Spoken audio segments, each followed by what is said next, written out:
Yo, what's up, everybody? Davidson here, bright and early on a Friday on the 21st of February 2020. Yeah, wanted to chat with you guys about habits and routines because I do think it's important. I read a ton of self-development books and attend a lot of these seminars and conferences all over. And one of the things that I reflected on yesterday in my journal is to be able to have like daily practices and or weekly practices that serve you, right? So wanted to talk to you a little bit about my routine. A lot of people ask like, how do I do it? How do I do it all? And yeah, definitely, I'm growing and learning like everyone else, but I have noticed there's a few areas that have served me well in life. So would love to share with you what that looks like. So for me, Um, I typically try to get up around like 5:30 or so.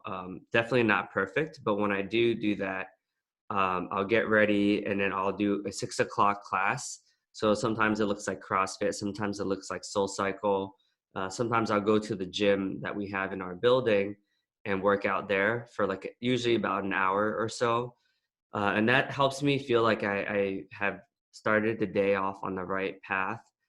Sometimes when I'm walking to my class, I'll listen to a walking meditation, helps me get into a good groove and kind of just clear out my mind.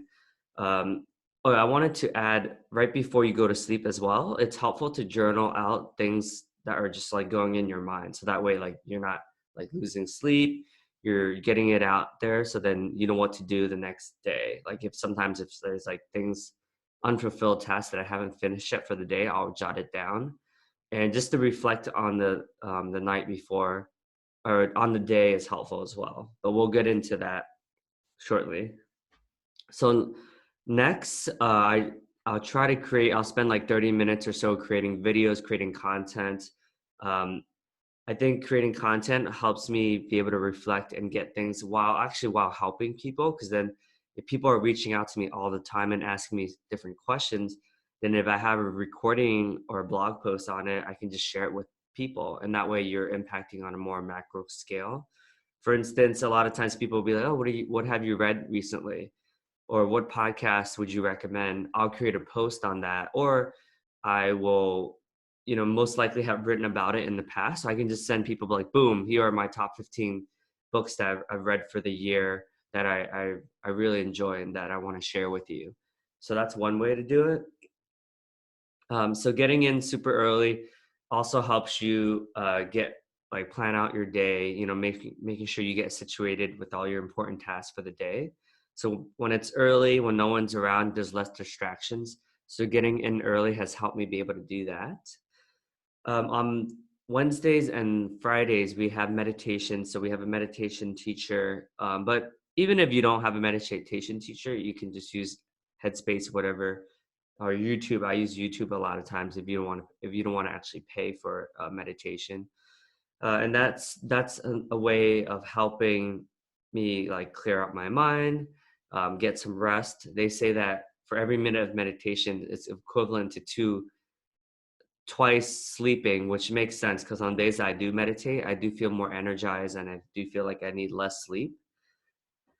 So yep. So prioritizing your day is important. I think it's extremely important to take lunch. I know a lot of people don't take lunch or eat lunch. So I take breakfast around typically around 8 to 8:30, and with that time, it's time to kind of just like time to yourself where you get to be present, you get to enjoy the food a little bit more. I know a lot of people eat while working, and I don't think that's such a great idea because when you do take time to eat and enjoy, you're able to be more present instead of like multitasking.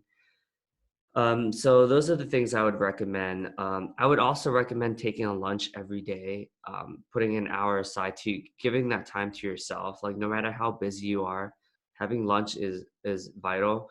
And I'll usually try to combo that with having lunch with people. So every day of the week, I'll try to plan lunch with someone, or sometimes LinkedIn folks, or sometimes people outside of the company, just to be able to the social component, right? Having that community, whether it's like collaborating on the project or just catching up, seeing what someone is up to. That's been helpful for me.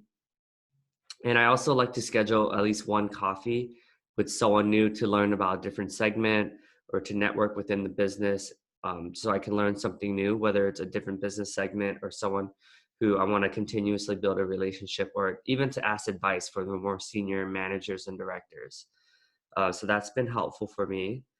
And then I need I need to be better about this, but I wrote down in my journal that my intention is to put aside 30 minutes to do all the administrative functions, whether it's updating your CRM or just like making sure you're setting yourself up for the day ahead of you before you leave has been helpful for me. Um, so yeah, typically I'll get out at like 5:30, 6 o'clock, and then I'll grab my meal pal. So that's like a daily subscription where you get food. That way, I can have variety and change it up, switch it up. And this is something that I'm getting better at, but it's definitely not perfect. But just setting proper boundaries where I'll turn off notifications on my emails and stuff like that. So when I leave, I could be fully present and available to Sammy, and the things that I'm doing as well. And I'll typically try to put my phone aside if I don't have any meetings at night with non nonprofit boards and stuff like that. I'll put my phone pretty much far away so that I don't get distracted, and then I'm like checking it all the time, so that way I could be more present so that we could do a couple things. So journaling at night has been a great practice as well, just to reflect and to plan out your day ahead. So that's been beneficial as well. I also have a couples journal so that we can do fun couples prompts as well. I would highly recommend that. It's been a fun practice for us. And yeah, and then I'll set aside at least an hour or two dedicate to Sammy, where we're doing more like personal, like couple things, like just talking about our day or just watching a romantic movie and things like that. So yeah, those are the habits that I would recommend. This is based on reading a lot of books and just having healthy habits that have helped me progress and be able to have a much more fulfilled life. Let me know what your thoughts are after this, and check out some of my other videos. Would love to get feedback. Cheers.